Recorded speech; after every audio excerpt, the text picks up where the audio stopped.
Selamat siang. Sekarang saya dengan Bapak Agus Pratikno selaku Wakil Sekretaris Jenderal DPP Aprindo. Selamat siang, Pak. Selamat siang. Selamat siang.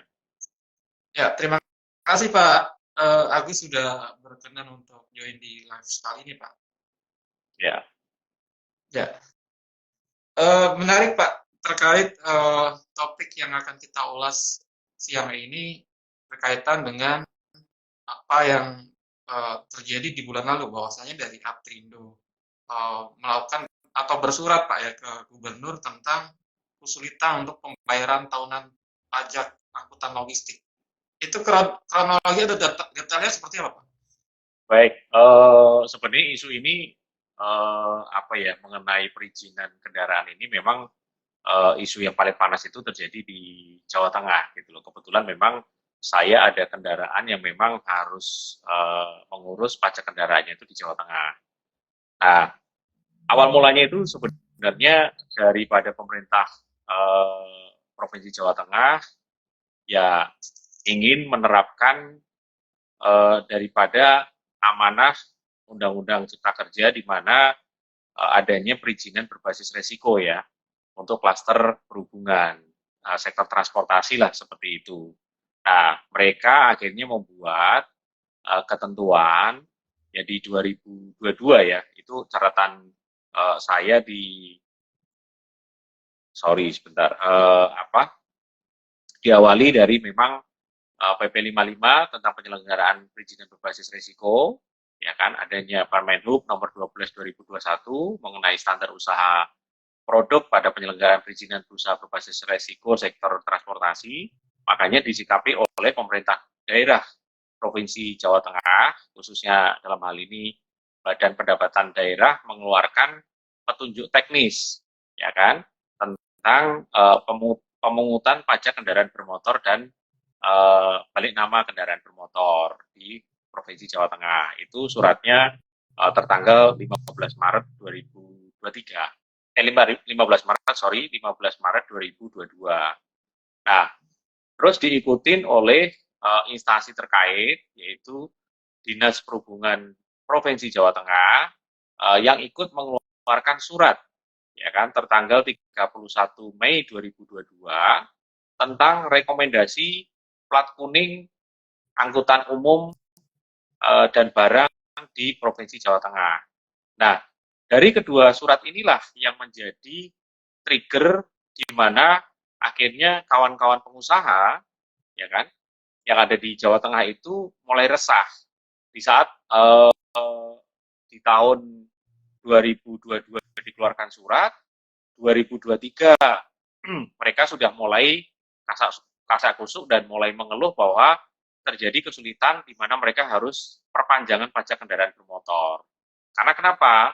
Di surat ketentuan itu dinyatakan bahwa setiap kali perpanjangan pajak kendaraan harus menyertakan yang namanya rekomendasi plat kuning yang dikeluarkan oleh Disub Provinsi. Nah, inilah yang menjadi pemicu banyak sekali kawan-kawan pengusaha di Jawa Tengah itu kendaraannya tidak bisa apa ya pajak kendaraan gitu. Nah, tentunya hal ini bagi kami pengusaha angkutan itu sangat apa ya sangat terganggu kalau kita nggak bisa pajak kendaraan gitu, Mas. Baik. Artinya problem awalnya itu ketika ada surat dari Bapenda sama Disub itu ya Pak yang menerbitkan juknis atas persyaratan baru itu ya Pak.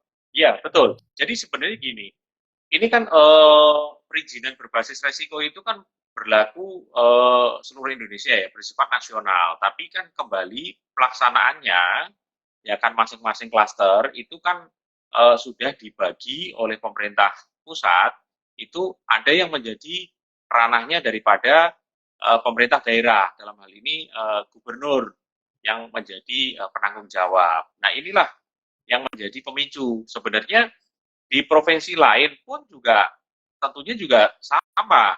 Mereka juga harus implementasi mengikuti implementasi daripada perizinan berbasis resiko tersebut. Hmm, hmm, hmm. Dengan penambahan persyaratan rekomendasi plat kuning dari DSUP itu sebenarnya apa yang menjadi kesulitan atau apa yang janggal menurut Aprindo Pak dengan prasyarat ini? Jadi begini, sebenarnya rekomendasi plat kuning itu bagi kami pengusaha angkutan biasa-biasa saja ya. Memang itu sudah bertahun-tahun bahkan puluhan tahun kami sudah harus mengurus surat rekomendasi tersebut. Tapi biasanya yang kami urus itu pada saat kami membeli kendaraan baru, yaitu adalah proses di mana membeli proses balik nama kendaraan baru atau rubah kepemilikan kendaraan bermotor.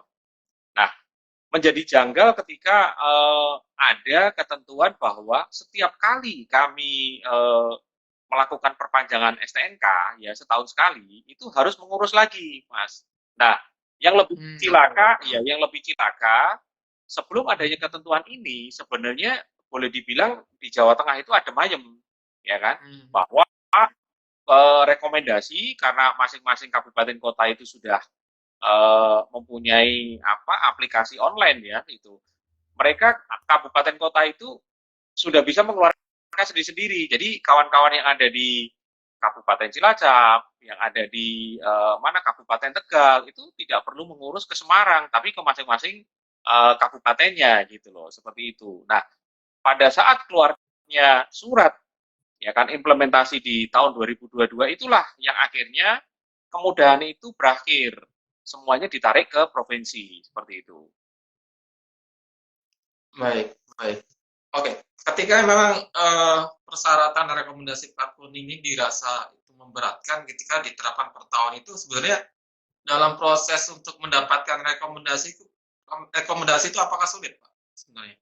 Jadi begini. Apakah butuh waktu berapa lama atau ada kos tertentu? Nah, jadi begini gitu loh. Kami berpikir adalah semua itu tersentral di ibu kota provinsi. Dalam hal ini di Jawa Tengah kan di Semarang. Nah, kami berpikir bahwa bagaimana dengan kawan-kawan pengusaha kan tidak semuanya berdomisili di Semarang. Ada yang di Cilacap, ada yang ini otomatis kan itu perlu kos. Nah, yang membuat kami keberatan adalah prosesnya pada saat itu masih dilakukan manual sistem.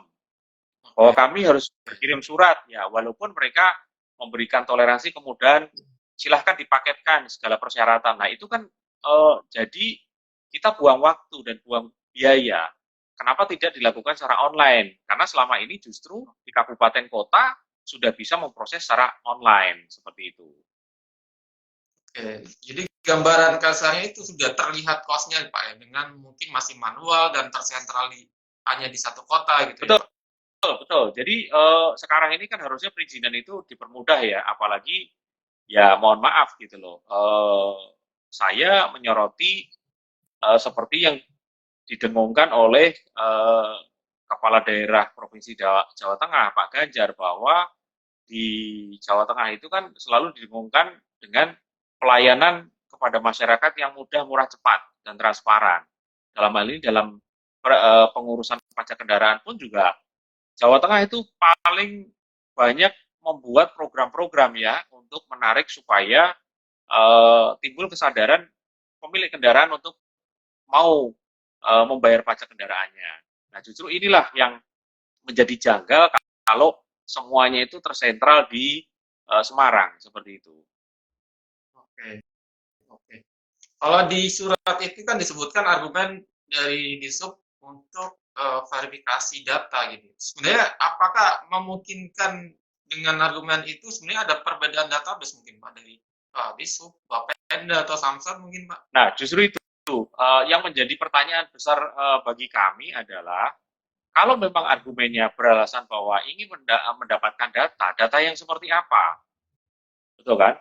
Bahwa dalam sebelum saya bersurat terbuka kepada Gubernur Pak Ganjar, saya sudah sampaikan, kita sudah diskusi bahwa kalau memang tujuannya apa harus mengurus surat rekomendasi, karena seharusnya yang kalau kita itu mengacu pada terminologi surat rekomendasi, kalau suatu rekomendasi itu kan merekomendasikan sesuatu untuk mendapatkan apa. Nah, sedangkan kami perusahaan angkutan barang itu secara perizinan prinsip terhadap usaha kami itu sudah mengurus ya, khususnya yang sesuai dengan PP nomor 5 2021 tentang perizinan berbasis risiko, yaitu bahwa perusahaan kami terklasifikasi ke dalam KBLI 49431, ya kan, perusahaan angkutan bermotor barang umum. Nah, kami sudah penuhi tersebut.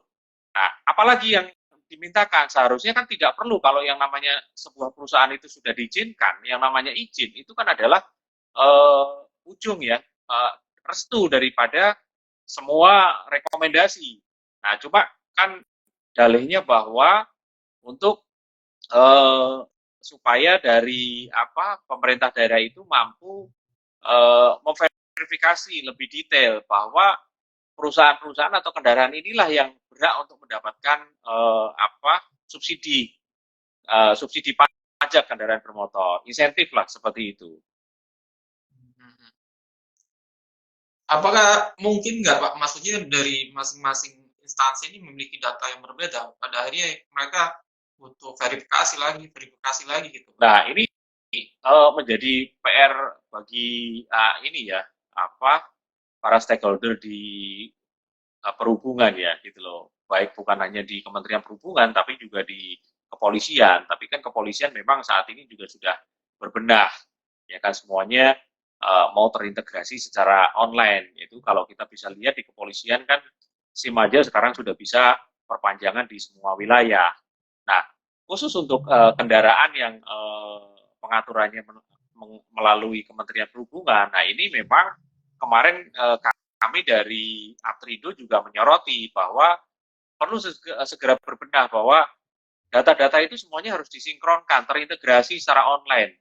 Ya kan, ini juga untuk mendukung semua apa yang menjadi kegiatan daripada Kementerian Perhubungan. Seperti contoh zero odol.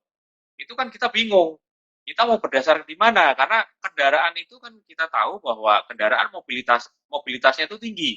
Antar kota dalam provinsi bisa, antar kota, antar provinsi bisa. Kalau data kendaraan tidak terintegrasi, itu yang kita bingung.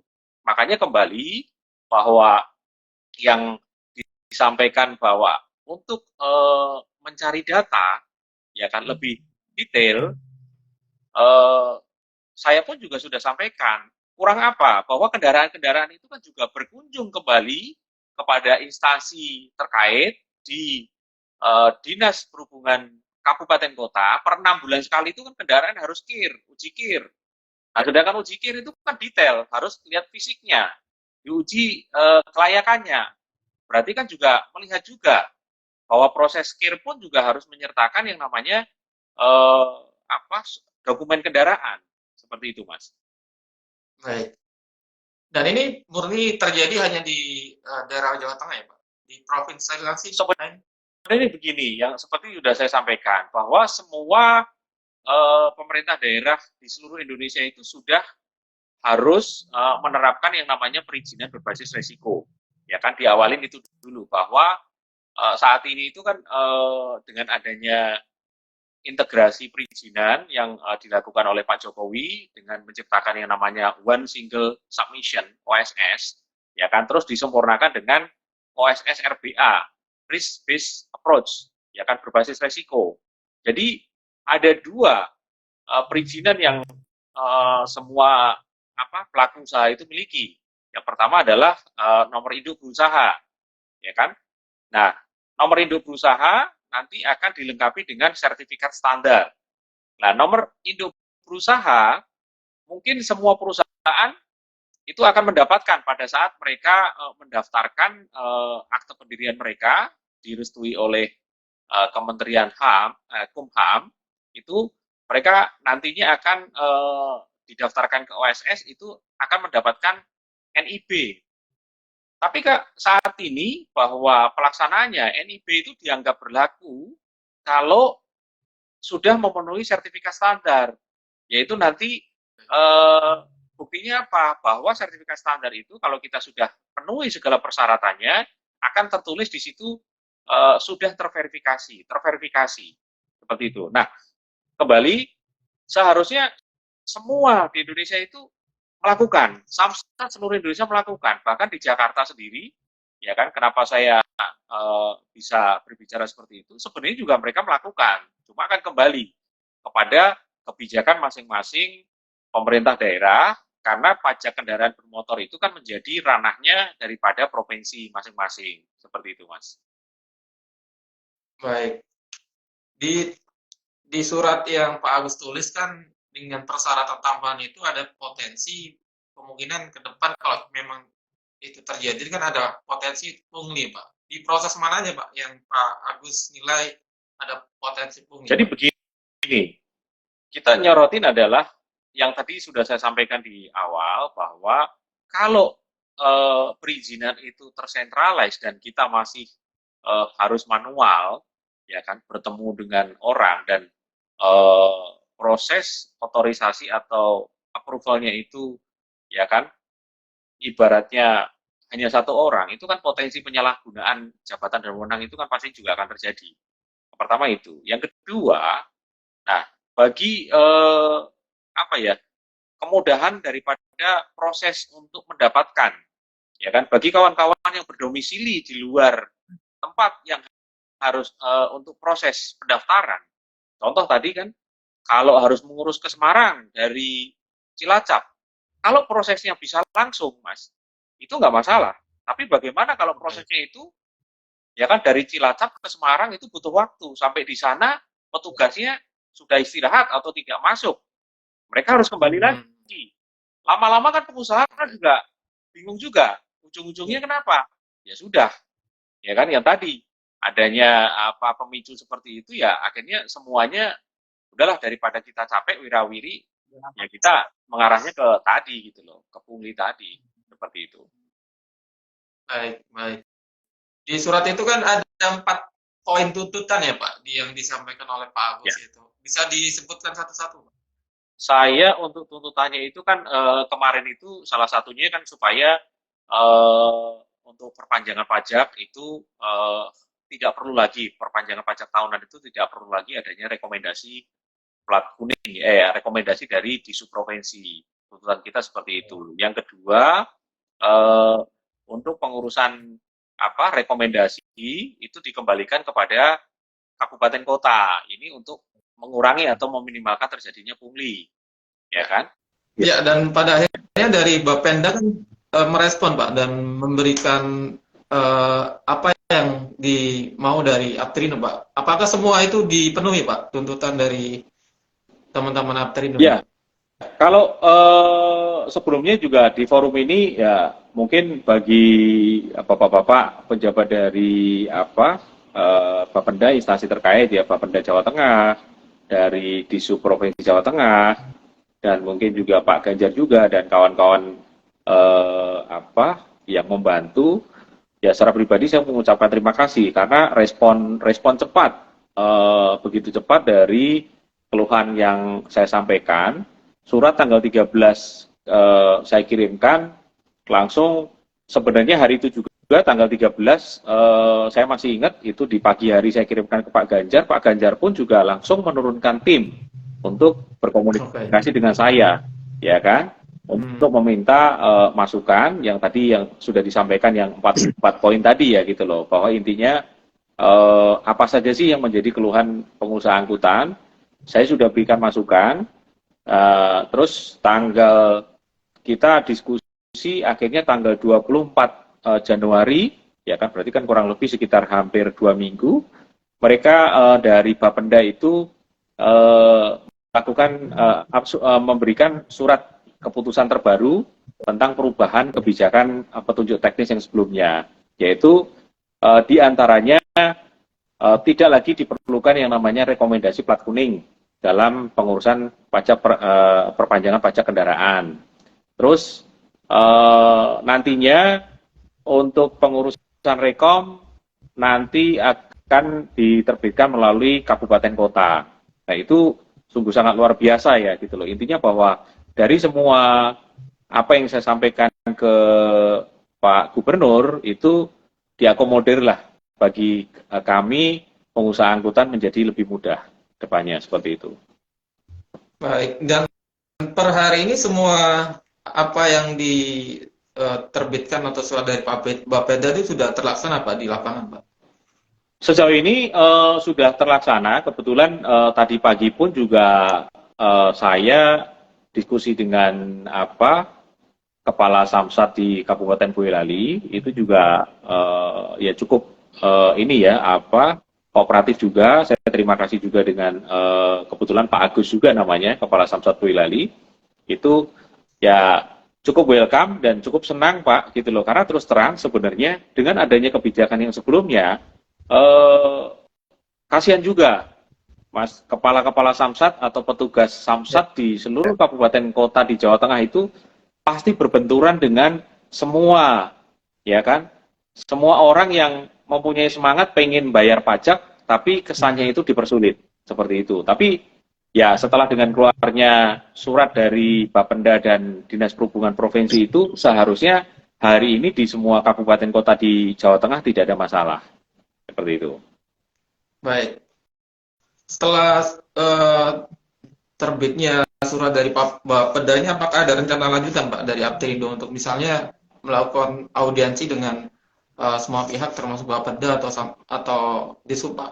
Nah, begini, sebenarnya masih ada PR buat kami Asosiasi Pengusaha Truk Indonesia, khususnya di beberapa kabupaten kota atau beberapa provinsi, yang dimana kami mendengar keluhan-keluhan dari kawan-kawan ini perihal perizinan berusaha, ya kan, yang seperti sudah saya utarakan tadi, khususnya dalam pemenuhan sertifikat standar, ya kan, bahwa seperti yang di Jakarta, ya kan, khususnya kawan-kawan yang mempunyai kode klasifikasi baku lapangan usaha KBLI 49431, banyak sekali yang mengalami kesulitan untuk melakukan proses pemenuhan sertifikat standar atau sampai hari ini mereka tidak bisa terverifikasi. Nah, dampaknya apa? Dampaknya pada saat mereka itu membeli kendaraan baru atau perpanjangan kendaraan, ya terpaksa Mas ada keluar yang namanya biaya ACC tadi, seperti itu. Nah, ini PR bagi kami Asosiasi Pengusaha Truk Indonesia Aprindo untuk mengadvokasi, ya kan, menyuarakan hal ini, kendala-kendala kami ini kepada stakeholder terkait. Baik, baik. Baik, terakhir Pak Agus, dari rangkaian obrolan tadi kan eh, secara birokrasi kan masih manual dan database masih belum sinkron. Mungkin saran dari Aptrindo ke semua instansi terkait apa yang harus dilakukan, Pak? Termasuk mungkin digitalisasi ya, Pak. Ya, betul. Jadi kami Asosiasi Pengusaha Truk Indonesia menyarankan kepada stakeholder berhubungan ya, yang di ranah perhubungan ini supaya semuanya itu kalau bisa digital, terintegrasi, bukan hanya digital. Kalau digital hanya sekedar ada barcode di scan tapi tidak terintegrasi dengan yang lainnya itu instansi terkait atau di wilayah dimanapun di Indonesia itu juga merepotkan juga. Jadi kami menyarankan bahwa ayo sekarang sudah zamannya digital ya, semua data, semua apapun aplikasi ya kan untuk monitoring atau pengawasan sebaiknya dilakukan terintegrasi secara digital seperti itu. Baik. Baik, paling terakhir Pak, mungkin Pak Agus bisa beri closing statement Pak, khususnya buat teman-teman tracking di Jawa Tengah ini Pak, yang mungkin sampai hari ini masih kesulitan untuk uh, ya permasalahan soal pajak ini Pak. Apa Ya, yang bisa disampaikan? jadi gini, buat kawan-kawan pengusaha tracking khususnya di Jawa Tengah, ya kan, bahwa saya mengimbau bahwa untuk perizinan, khususnya untuk perizinan berusaha itu kan memang sudah ketentuan, bukan mengada-ada, ya kan, bahwa itu memang sudah diatur oleh pemerintah. Sebenarnya dengan adanya perizinan berbasis resiko itu semuanya dipermudah terintegrasi. Nah, himbauan saya bahwa tolong kawan-kawan yang belum mengurus, ya kan, segera urus, ya kan. Kami sudah komunikasikan kepada instansi terkait di provinsi. Nah, untuk bagi yang mengalami kendala juga silakan berkomunikasi juga, ya kan, karena semua berawal dari perizinan. Kalau perizinan itu sudah diurus, kedepannya juga kita akan lebih mudah. Termasuk juga bagi pemilik kendaraan bermotor, khususnya truk, ya kita sama-sama lah. Kita hidup di negara ini, negara juga butuh pemasukan. Kita bukan hanya bagaimana kita menjalankan truk, ada kepentingan, ada manfaat buat pribadi kita saja, tapi juga kewajiban kita untuk membayar pajak kendaraan bermotor, itu wajib dilakukan. Itu saja sih, Mas. Terima kasih. Baik. Bagi yang mungkin kesulitan Pak, apa dari Aptrindo memberi fasilitasi untuk mengadvokasi atau semacamnya mungkin Pak? Atau ada kontak senternya misalnya Pak? Oh tentu. Jadi untuk kawan-kawan Aptrindo yang tergabung, mungkin bukan hanya ini ya, buat yang di luaran belum bergabung di asosiasi Aptrindo, silahkan bergabung. Kami sangat terbuka bagi kawan-kawan pengusaha truk untuk bisa menjalin menjadi bagian daripada Aptrindo, ya kan, bisa menghubungi kalau di Jawa Tengah nanti dengan Pak Chandra ya, Ketua DPD Aptrindo Jateng. Ya kalau tidak nanti juga bisa langsung berkomunikasi dengan saya, ya kan. Mungkin kawan-kawan juga sudah banyak tahu nomor HP saya, silahkan nanti hubungi saya kalau memang ada kendala.